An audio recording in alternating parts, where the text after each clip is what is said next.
The carriage lurched at the Borgo Pass. On midnight, high above, the Transylvanian pines clawed at a sky that refused to show its stars. The wood of the coach groaned under the pressure of the mountain wind. Jonathan Harker felt the chill through the floorboards, a creeping cold that didn't just touch the skin, but seemed to search for his very marrow. He gripped his leather case. Deeds. Contracts.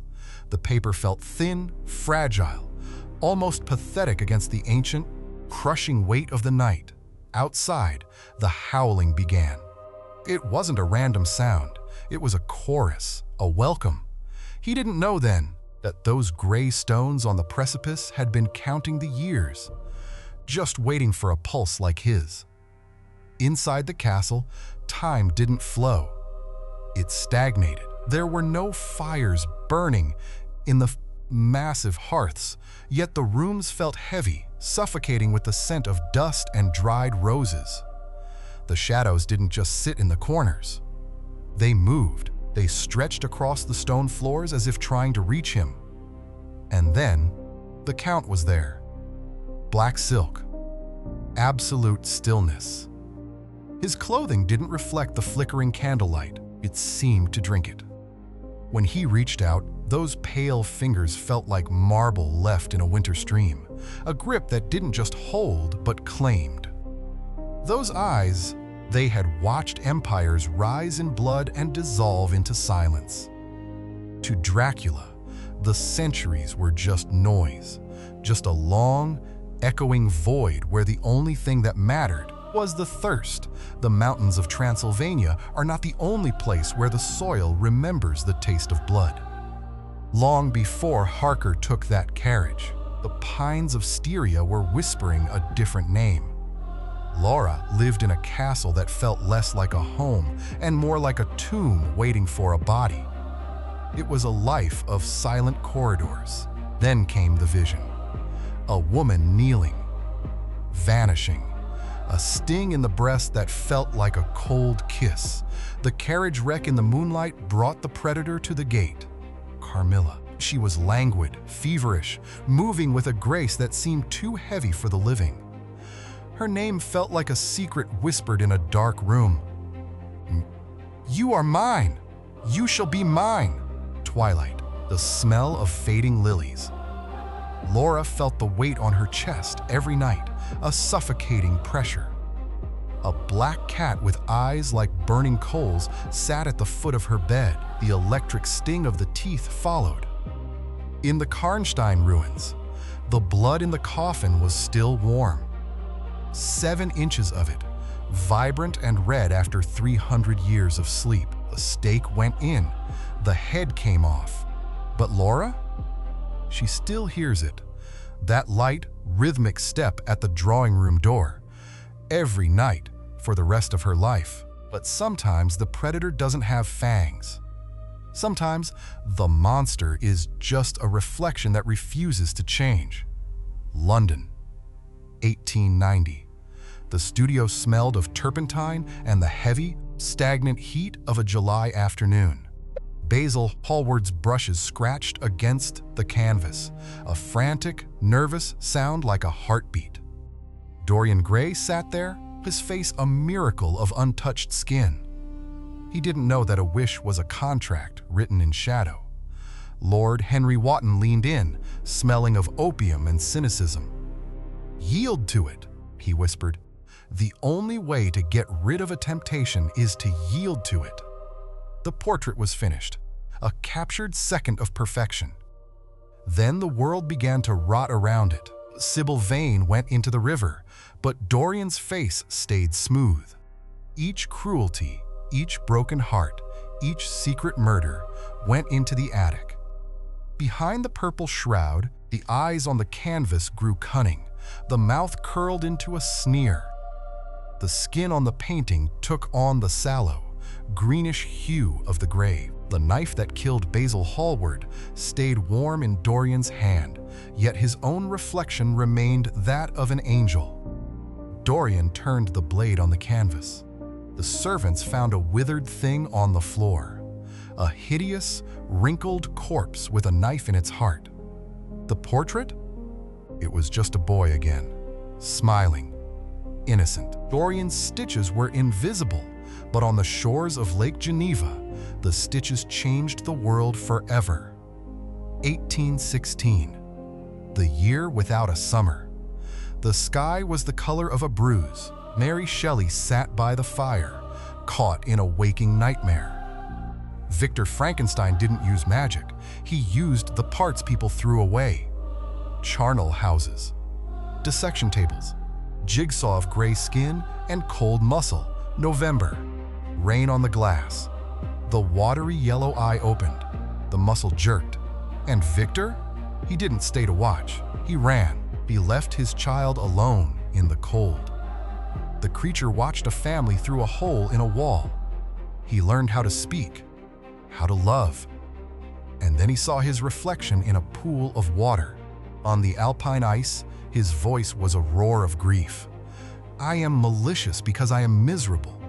A brother strangled, a bride crushed, the Arctic ice. Walton found Victor dying, but the creature was there to mourn. He promised a fire. But the Adam of our nightmares is still walking, shuffling through the centuries, calling for his father. This war within the self, it followed us into the fog of London. 1886, Bon Henry Jekyll sat in his study, writing a will for a man with no history. Edward Hyde. Hyde walked with a heavy, unnatural stride. A small man who felt like a mistake of nature. He stepped on a child.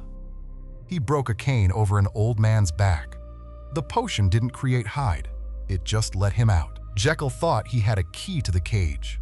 He was wrong. Don Hyde grew. Jekyll shrank. Soon, the transformation didn't need the glass. Jekyll would wake up with Hyde's hands, hairy, strong, bloody. They broke the door down. A body too small for the clothes on the floor. Jekyll's clothes, the note on the desk. Man is not truly one, but truly two. Which one is looking back at you in the mirror? For some, the horror isn't what they become, but what they can never forget. Edgar Allan Poe knew how to measure a room for a coffin. Midnight, dreary, the embers dying on the hearth, the tapping insistent. The door opened to a hollow dark. The raven flew in. It sat on the white bust of Pallas. Black stain on wisdom, nevermore. A word like a falling stone. No balm, no Lenore. The bird is still there, sitting, its eyes dreaming of demons. The shadow is on the floor. And the soul? Dawn, it won't be lifted. Nevermore. The house of Usher had a crack in its face. Autumn. Gray clouds, a fissure running from the roof to the black water of the tarn. Roderick Usher sat in the gloom. He couldn't stand the light. He couldn't stand the sound of silk. His sister Madeline was a ghost before she died, rigid, cold. The house drank their bloodline, fungi on the walls. Veins in the stone. They put her in the vault. Her cheeks were still red. Her lips were still warm. The storm came, a sound in the wall, a cracking of wood, a tearing of iron. The door burst open. Don Madeline was there, blood on her shroud. She fell on her brother. They died together. The narrator ran. The fissure opened. The house went into the water. And then there was only the moon. Beneath the glittering chandeliers of the Paris Opera House, the lake stretched black and still. Eric had built his kingdom there, a labyrinth where no sunlight ever reached. Christine Daae heard his voice through the walls of her dressing room and believed her late father had sent an angel. The voice cultivated her, isolated her, and eventually claimed her. When Eric finally revealed himself, the mask concealed a face described as a death's head. The mannequin in a wedding gown waited in the torture chamber. The chandelier fell. The choice: marry the monster or watch the city burn. Christine didn't scream. She kissed the deformed forehead. That kiss broke the world. Eric let them go. He died alone, broken heart in a dark cellar. Only the mask is left now, from the cellars of Paris to the countryside of England. We find that justice itself can rise from the grave. The mill wheel at Weirbridge hasn't turned in 15 years. Jacob Pinkerton had drowned in the mill pond, and the villagers crossed themselves when they passed the ruins. John Lester arrived, a man of science who dismissed the warnings of the peasants as mere ignorance. Against all advice, he spent a night alone in the cavernous interior. The wind through broken panes sounded uncomfortably like human moaning. The clock struck 12. The rotted wheel began to turn. The grinding stones rotated though no grain fed them. Jacob Pinkerton materialized, dripping with pond water, his bloated face glowing with rage. The ghost pointed at a portrait on the wall. William Hilliard. The proof was in the wall: bloody handkerchief, a letter. Hilliard was found. He confessed. He died. The wheel turns now, but the water still feels cold. The governess accepted the position at Bly with an eagerness that would cost her everything. The handsome uncle in London stipulated one condition.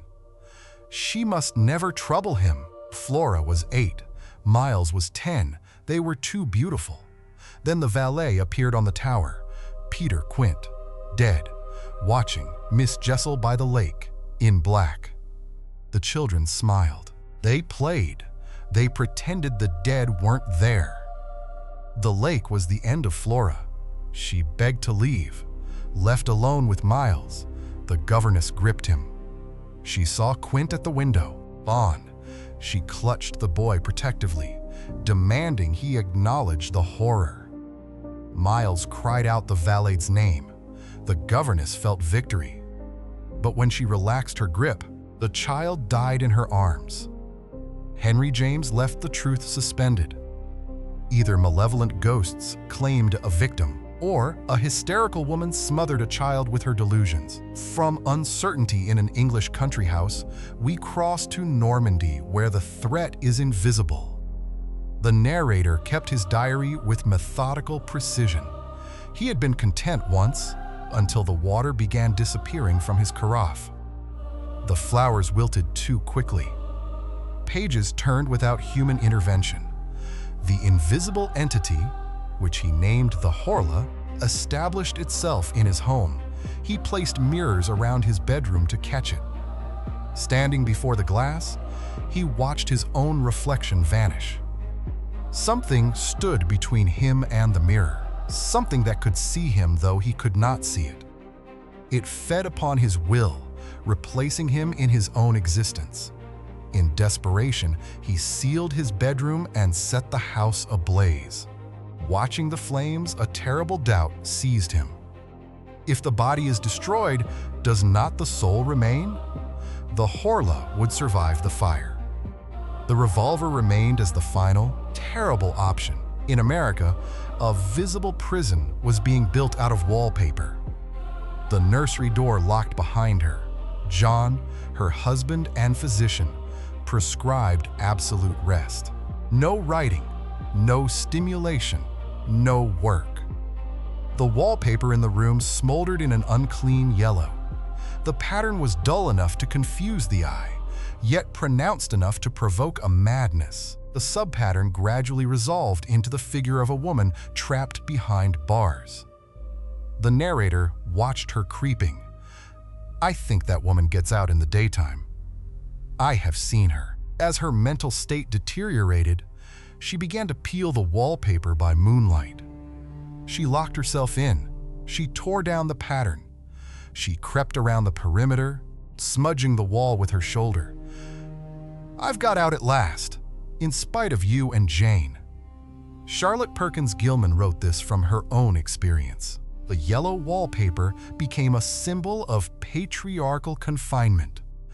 The pattern that imprisoned the woman was the same structure that imprisoned the narrator herself. Herbert West developed his solution in a medical school basement. He believed death could be conquered through chemistry. The reanimated returned with animalistic rage, with something crucial missing from their eyes. The corpses that had been destroyed began to demonstrate collective intelligence. They converged upon West's laboratory in the final night. They dismembered him, carrying the pieces into the darkness. Charles Dexter Ward followed a different path. The essential salts reconstituted in the hidden laboratory beneath Providence. The thing in the pit spoke terrible truths. Damn you, Charles Ward. Kerwin murdered his descendant and assumed his identity. Lovecraft transformed the Gothic revenant into a scientific abomination. They returned not to right wrongs, but through blind chemical reaction. They heralded cosmic indifference, the terrible truth that humanity held no special place in the vast universe. Sir Simon de Canterville had haunted the chase for 3 centuries. He wore the rusty dagger, the blazing eyes of red. But Hiram B. Otis and his American family purchased the mansion. The bloodstain in the library was removed with Pinkerton's champion, stain remover. The ghost rattled his chains, and Mrs. Otis offered him lubricating oil. The twin sons terrorized the ghost, peppering him with pea shooters.